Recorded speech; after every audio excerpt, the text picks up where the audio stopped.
નમસ્કાર મિત્રો, સુપરફાસ્ટ સમાચારમાં આપનું હાર્દિક સ્વાગત છે। મુખ્યમંત્રી ભૂપેન્દ્ર પટેલ બનાસકાંઠામાં ભારે વરસાદથી પ્રભાવિત સરહદી ગામોની મુલાકાતે। વાવ એપીએમસીમાં ગ્રામજનો સાથે સંવાદ અને રાત્રિ રોકાણ। સુઈગામ, નાગલા, ખાનપુરની મુલાકાત દરમિયાન ગ્રામજનો સાથે વાતચીત કરી આશ્રય સ્થાનોમાં અપાતી સુવિધા તથા રાહત કામગીરીના નિરીક્ષણથી સરકાર અસરગ્રસ્તોની પડખે હોવાનો અહેસાસ કરાવ્યો।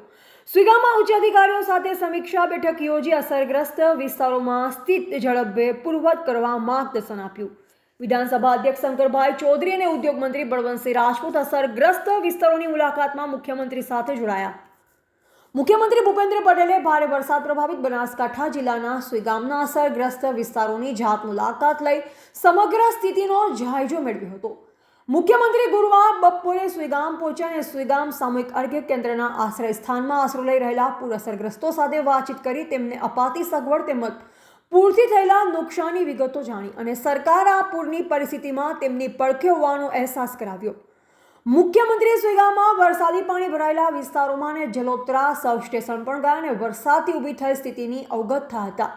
મુખ્યમંત્રીએ અસરગ્રસ્ત બનાસકાંઠા જિલ્લાના વાવમાં ગુરુવાર રાત્રિ રોકાણ કરી ગ્રામજનો સાથે સંવાદ કર્યો અને પરિસ્થિતિની વિગતો મેળવી। ત્યારબાદ તેમણે સુઈગામ પ્રાંત અધિકારી કચેરીમાં વિધાનસભા અધ્યક્ષ શંકરભાઈ ચૌધરી, જિલ્લા પ્રભારી મંત્રી બળવંતસિંહ રાજપૂત, ધારાસભ્યો સર્વ સ્વરૂપજી ઠાકોર, અનિકેત ઠાકોર, પ્રવીણ માળી, પૂર્વ ધારાસભ્ય શશિકાંત પંડ્યા અને પદાધિકારીઓ તથા મુખ્યમંત્રીના મુખ્ય સચિવ એમ.કે. દાસ અને અધિકારીઓ સાથે બેઠક યોજી તંત્રે હાથ ધરેલી બચાવ રાહત કામગીરીની સમીક્ષા કરવા સાથે જરૂરી માર્ગદર્શક સૂચનો કર્યા। મુખ્યમંત્રીએ જિલ્લા વહીવટી તંત્ર દ્વારા કરવામાં આવેલા કામગીરીની સરાહના કરીને સ્થિતિ પૂર્વવત થાય ત્યાં સુધી આવી જ સંવેદના અને ત્વરાથી કાર્યરત રહેવા પ્રેરણા આપી। તેમણે વરસાદી અસરગ્રસ્તોને કેશ ડોઝની ચૂકવણી ગુરુવારે સાંજથી જ શરૂ કરી દેવા અને ઘરવકરી સહાય ચૂકવવા એસઓપી બનાવી તે મુજબની સહાય ચૂકવવા દિશા નિર્દેશો આપ્યા। પશુધન મૃત્યુના કિસ્સામાં સહાયની ચૂકવણી વેટરનરી ઓફિસર દ્વારા ખરાઈ કરી ચૂકવાય તે માટે સૂચના આપી। સુઈગામ સહિતના સરહદી ગામોમાં કનેક્ટિવિટી પૂર્વવત કરવાના આયોજનને અગ્રતા આપવા તેમણે વહીવટીતંત્રને જણાવ્યું। મુખ્યમંત્રીએ પૂરની આવી સ્થિતિ વારંવાર ન સર્જાય તે માટે લાંબા ગાળાના નિવારણ આયોજકની આવશ્યકતા સમજાવી। આ સમીક્ષા બેઠકમાં બનાસકાંઠા જિલ્લા કલેક્ટર મિહિર પટેલે સુઈગામ, વાવ, થરાદ અને ભાભરમાં 3416 ચોરસ કિલોમીટર વિસ્તારના 296 જેટલા ગામોના ભારે વરસાદથી અસર પહોંચી હોવાની વિગતો પ્રેઝન્ટેશન દ્વારા આપી હતી। અસરગ્રસ્ત વિસ્તારોમાં રેસ્ક્યુને સ્થળાંતરની વિગતો આપતા પ્રેઝન્ટેશનમાં જણાવવામાં આવ્યું કે 4 તાલુકાઓમાં કુલ 228 લોકોનું રેસ્ક્યુ અને 6800થી વધુ અસરગ્રસ્તોનું સલામત સ્થળે સ્થળાંતર કરવામાં આવેલ છે। એટલું જ નહીં, એનડીઆરએફની 2 ટીમ અને એસડીઆરએફની 3 ટીમ સ્થાનિક પ્રશાસનની મદદ માટે તૈનાત છે। રાજ્ય સરકાર દ્વારા 15 કિલો ખાદ્ય સામગ્રીની એક એવી 18,000 કિટ્સ અસરગ્રસ્ત વિસ્તારોમાં નાગરિકોને પહોંચાડવા માટે રવાના કરવામાં આવી છે। આ ઉપરાંત 2.5 લાખ ફૂડ પેકેટ અને 3 લાખ પાણીની બોટલ અત્યાર સુધીમાં અસરગ્રસ્તોને પૂરી પાડવામાં આવી છે।